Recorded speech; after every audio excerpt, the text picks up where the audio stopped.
Another advantage of 28% is I can bring it in anytime I want. When the price gets right, I can fill it up. Anhydrous ammonia, it's really expensive to build a storage facility for, especially if I want to build 2 years worth of storage, which is what we did here. Liquid 28 is also very friendly to the soil. Using anhydrous ammonia will lower the pH of the soil drastically in that area. It also has a tendency to burn up humus. It will burn up organic matter in that area where that narrow band that you apply it. Liquid 28% doesn't do that. It's also friendly to the earthworms. It's more friendly to the microbes. So in terms of being more friendly to the environment, we have a facility here that's friendly to the environment. It's more friendly, hauling it. It's less dangerous for the applicator. All around, just many, many benefits. From a cost standpoint, per unit of N, I can buy my liquid 28 N at the same price of anhydrous ammonia when I buy it in the summer. Several years ago, we just were applying a flat rate of nitrogen. We traveled through the field, we may put on maybe 120 units of N per acre, or 150, whatever it may be.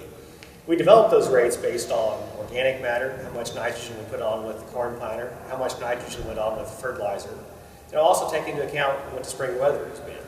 We have the ability then within that tractor cab, we could boost the rate up a little bit if we felt like the corn crop looked very promising in that field, and we wanted to put a little bit more on. Or we could reduce it down if we thought the stands were a little bit weak to a variable rate nitrogen. And what we did, we didn't calculate up the rates ourselves, but what we did is we sent this off.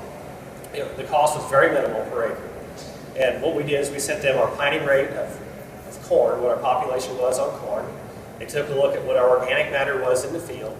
Because the more organic matter you have in the field, the less nitrogen you need to put on, because that field can produce more nitrogen itself with the organic matter. It's also going to take into account how much dry fertilizer we put on. We variable rate our dry fertilizer.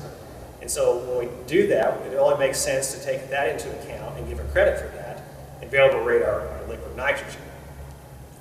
So there's about 5 things we take a look at when we develop that map. And then what we do, last year, for example, I had a flat rate in mind, and then we went to our variable rate system. I believe I saved around $20 per acre, and it cost me 80 cents to make those variable rate maps. So very good return. There was no yield drag last year for less nitrogen. And basically what it was, my savings was taking into account all the nitrogen credit I had from my fertilizer I put on in the spring. We did try and apply a lot of our fertilizer in the winter and in the spring, so we had more of that nitrogen available versus putting it on